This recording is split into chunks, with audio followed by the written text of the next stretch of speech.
This is Chapter 1 of the International Relations class. What we're going to do here is talk about some basic actors and influences on the international system. We'll be talking about some general terminology in the international relations system. And we'll be kind of reviewing some things that we'll be talking about in more detail later on throughout the class.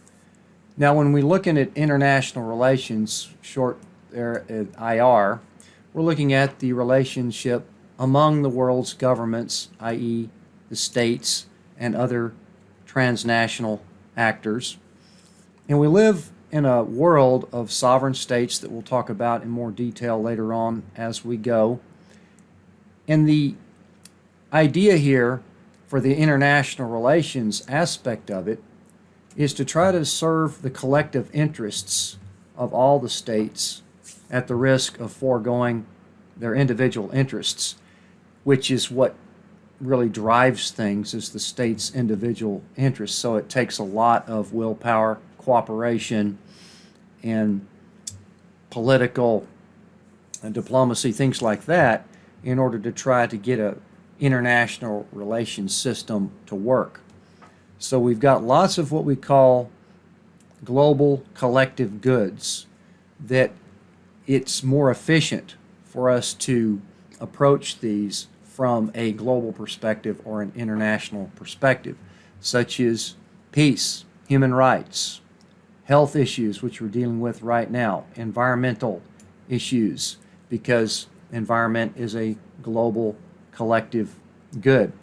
The last chapter of the book will be talking in detail about our biosphere and the environment.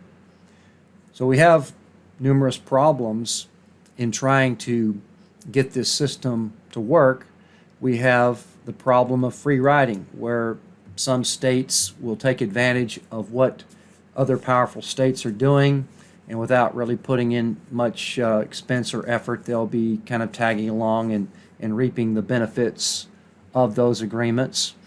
There are what we call tragedy of the commons, where if each state is pursuing their own individual self-interests, such as maximizing their own economy or building up their own defenses, or just developing their own systems without any cause or concern for the environment, then what you could have here is this common area that we're all sharing, such as the biosphere or oceans or rivers or even peace, that can get spoiled if everybody is doing their own thing. So that's what we call the tragedy of the commons.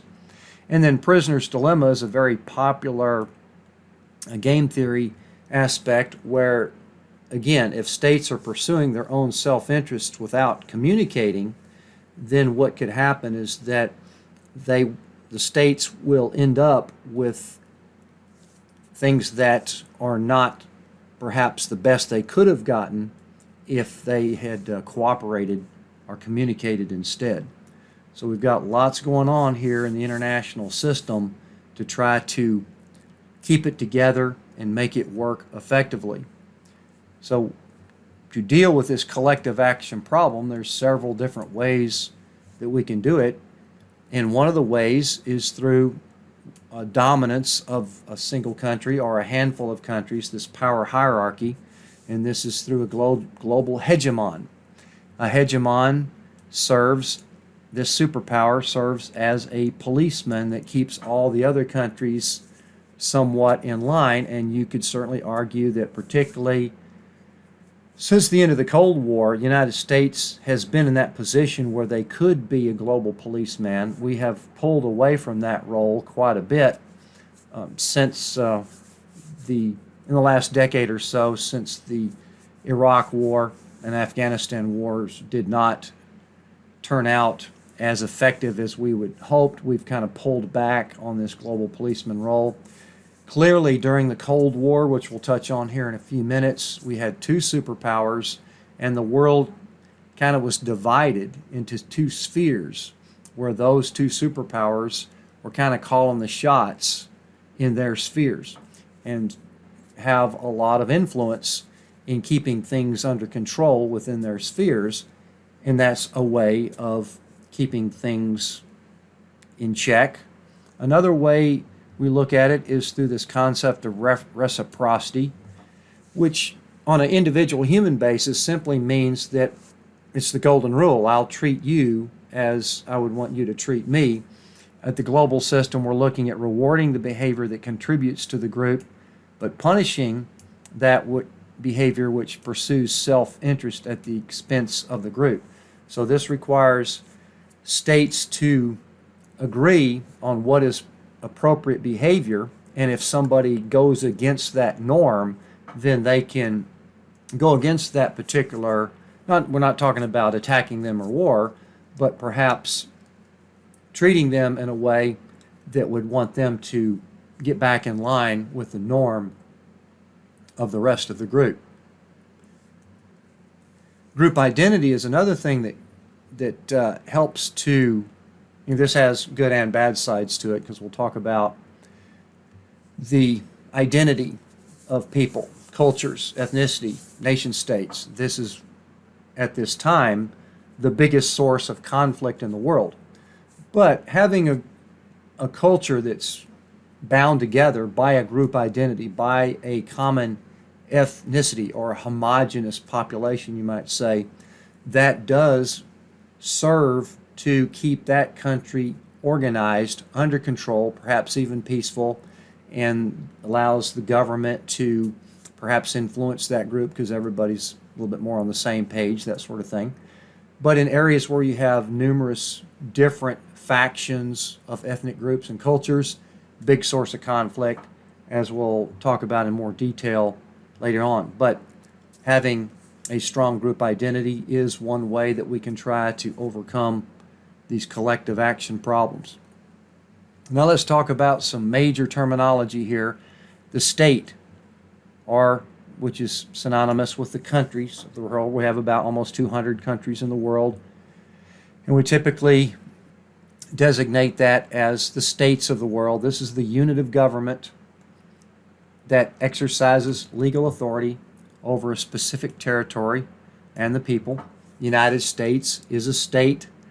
Russia is a state. Venezuela is a state. It's a primary unit of our global system.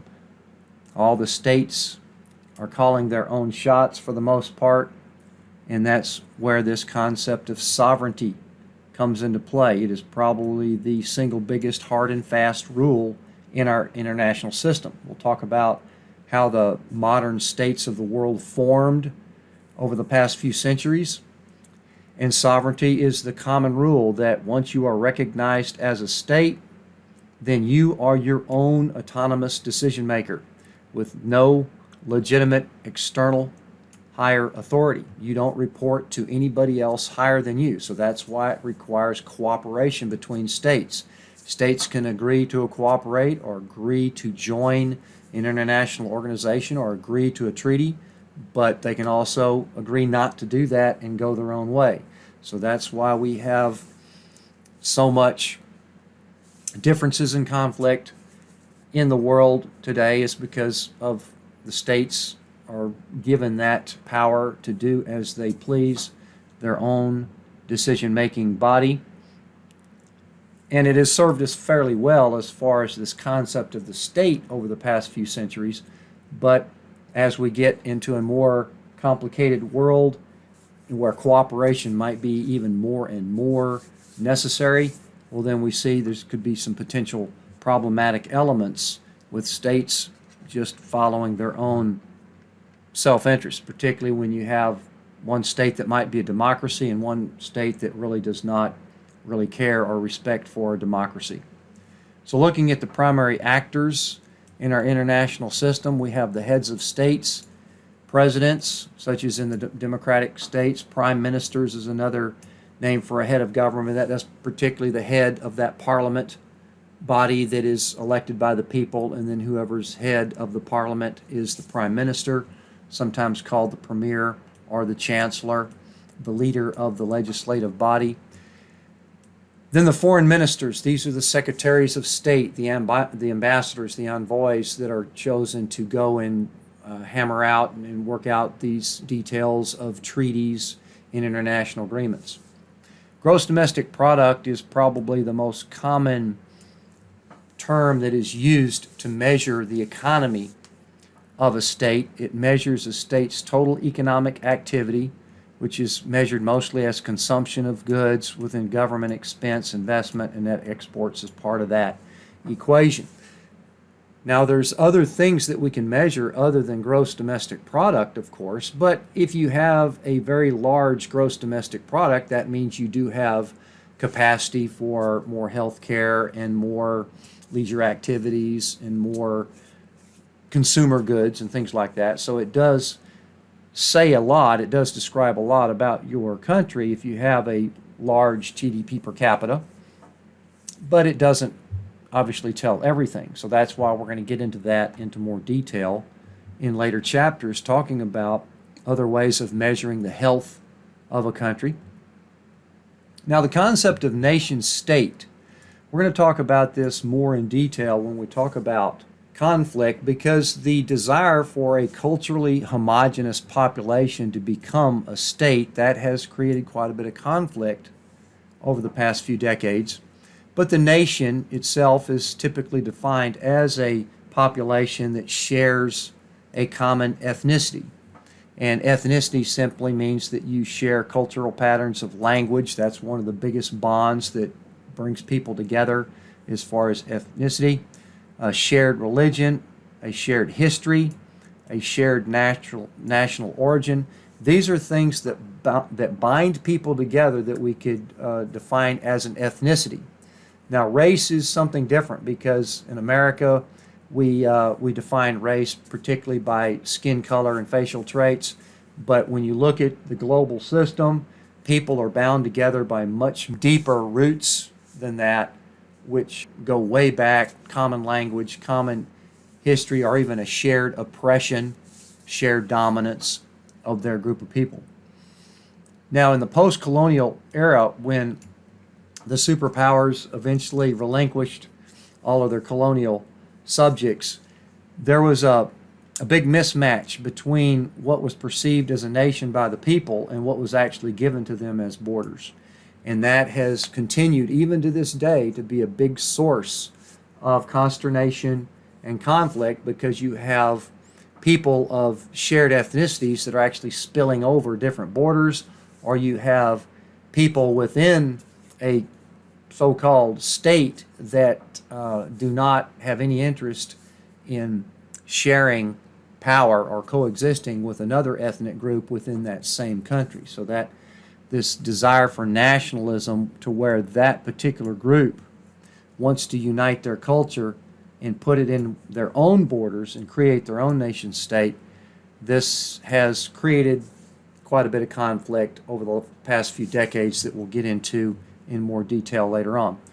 However, there's not really such a thing as a pure nation state out there in the world, because you have so many groups of people that are overlapping or sharing certain types of regions, particularly within a sovereign state. We will get into this later on, but if you have all these groups out there that are desiring their own country, well, that could really become problematic, because then you might even break up an existing country into 15 or different countries, and you may not really solve any problem other than and you might actually just create more conflict by everybody having their own state. So we'll have to get into that into more detail later on.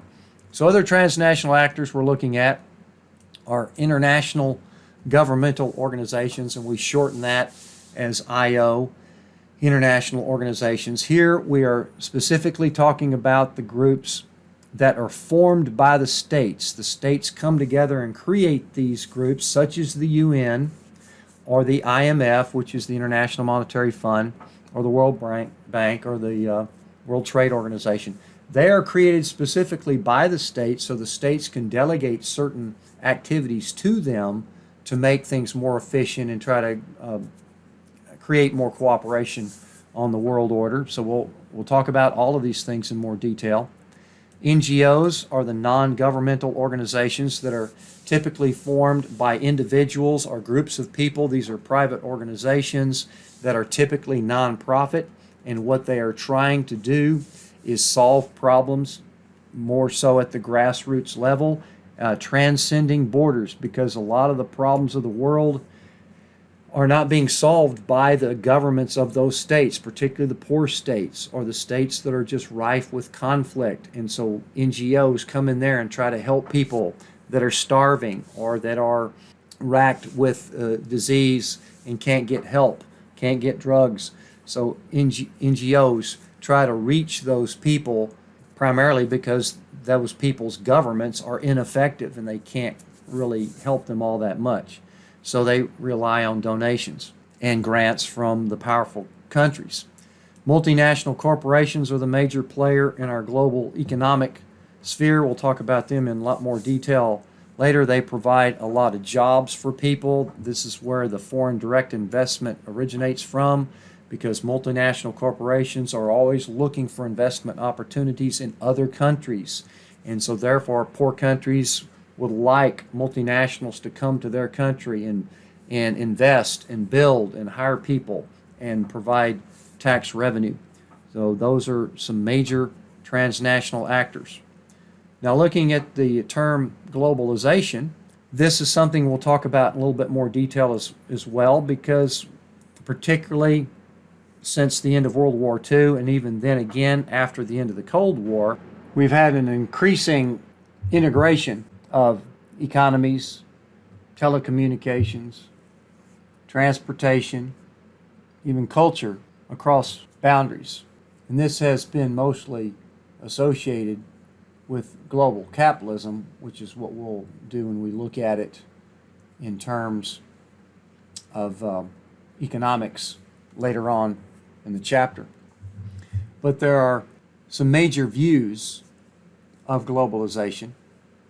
One, of course, is the neoliberal view, which has really promoted the idea of an expanding global capitalist system to where there has been somewhat of a fruition of market economic principles that have brought the world more in line with a capitalist view.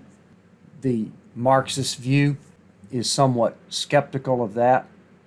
We have increasing inequality and potential for conflict with the competition involved in capitalist pursuits. Now, of course, inequality is going to exist regardless of whether you have a socialist system or capitalist system. The transformational view is looking at to where this increasing integration of our global economies could be eroding state sovereignty. However, there could be an interesting hybrid going on here, where as countries get more and more interdependent and integrated in their economies, that may be resulting in a backlash where states are pursuing or trying to recap some of their sovereignty. Now, globalization is all around us, in that there are lots of products that we depend on. If it wasn't for trade, I wouldn't be able to have my cup of coffee in the morning or put the banana in my oatmeal. This is just a list here that was put together by an author of a previous edition of the textbook, who was just looking at things on his desk at first and then started to realize how many things that we get from other countries that we depend on. We will be talking about the rich versus poor gap in the world, also referred to as the North-South gap, which results from many centuries of colonialism, where the North states, particularly Western European and their expansionists, are the economically developed countries, the rich countries of the world, and the poor countries of the world were typically in the southern hemisphere, called the least developed countries. So we will examine that rich versus poor divide. We see the North contains 20% of the world's population, but 55% of all the goods and services produced and consumed in the world. We're looking at lots of maps, and as you can see, the richest countries of the world are Western Europe and the states that expanded out of that northern hemisphere, as well as Australia, North America, Japan, and then of course Scandinavian countries. And they all, when we look at all other demographics, they also are at the top of the list on all those as well. In the poor countries of the world, when we look at other maps of other demographics, these countries will always be at the bottom of the list, particularly in Africa, in Asia, poorest countries of the world. We'll look at some of the reasons why that is, what are the obstacles to development. Just a brief look at how our international system has evolved. We won't spend much time talking about wars. We do know that at the end of World War I, the League of Nations came into being. The United States, however, decided not to go into that. And we saw that between the wars is when we had what is called the multipolar system. It's where the United States is one of the superpowers of the world, along with Great Britain. It still had its empire. We also saw the rise of Germany and Japan and their imperial systems there, and then the rise of those states and the conflicting tensions between those rising states, and perhaps the decline of the British Empire. We started to see the tensions building into World War II, which was a very catastrophic war.